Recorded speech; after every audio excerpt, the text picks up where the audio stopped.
Hi friends, நான் தான் உங்கள் பிரசாந்திகா. உங்களுக்கும் உங்கள் ஃபேமிலிக்கும் ஹாப்பி பொங்கல் நல்வாழ்த்துக்கள். ஹாப்பி பொங்கல். தமிழர்கள் எதுக்கு தெரியுமா பொங்கல் பண்டிகை கொண்டாடுறாங்க? எனக்கு தெரிஞ்சது உங்களுக்கு சொல்கிறேன், நீங்களும் தெரிஞ்சுக்கோங்க. வாங்க போய் பார்க்கலாம்.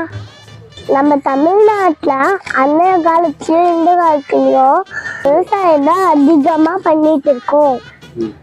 விவசாயிக்கும் உதவி செய்கிற இயற்கைக்கும் மற்ற உயிர்களுக்கும் நன்றி சொல்றதுதான் அதான பொங்கலாக கொண்டாடுறோம். பார்த்தீங்கன்னா நம்ம 4 நாள் பொங்கல் கொண்டாடுறோம்.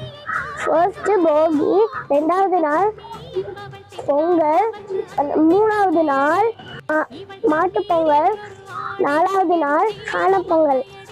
இப்போ நான் 4 சொன்னேன்ல, இந்த ஃபர்ஸ்ட் ஒன் போகியை பற்றி நான் சொல்ல போகிறேன். வாங்க பார்க்கலாம். போகி பழையன கழிதலும் புதியன புகுதலும்.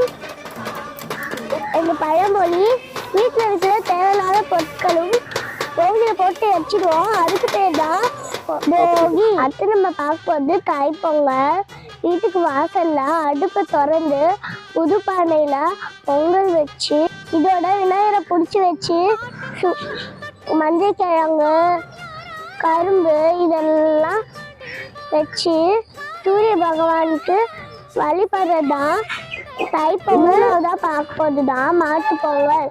மாட்டை குளிக்க வச்சு டெக்கரேஷன் பண்ணி கொம்புக்கெல்லாம் பெயிண்ட் பண்ணி பொங்கல் வச்சு மாட்டு பொங்கலை செலிப்ரேட் பண்ணுவோம். அது மட்டும் இல்லாமல் மஞ்சள் விரட்டு, ஜல்லிக்கட்டு, ரேட்லாம் நம்ம வீர விளையாட்டு நம்ம வீரர்கள் விளையாடுவாங்க. லாஸ்ட் ஒன் காணப்பொங்கல். நம்ம ஃப்ரெண்ட்ஸு, நம்மளோட ஃபேமிலிஸு இவங்களெலாம் பார்த்து யாராவது பெரியவங்க இருந்தாங்கன்னா அவங்கள்ட்ட ஆசீர்வாதம் வாங்கி காணப்பொங்கல். ஓகே ஃப்ரெண்ட்ஸ், எனக்கு தெரிஞ்சதெல்லாம் உங்களுக்கு நான் ஷேர் பண்ணிட்டேன். உங்களுக்கு நான் சொன்னது புரிஞ்சுக்கோன்னு நான் நினைக்கிறேன். பெரியவங்க சொன்ன மாதிரி தை பிறந்தால் வழி உங்களுக்கு நல்லதே நடக்கும். உங்களுக்கு நல்லது நடக்கணும்னு நான் வேண்டி. ஓகே, டாடா, பாய் பாய். அடுத்த வீட்டில் பார்க்கலாம். Love you all.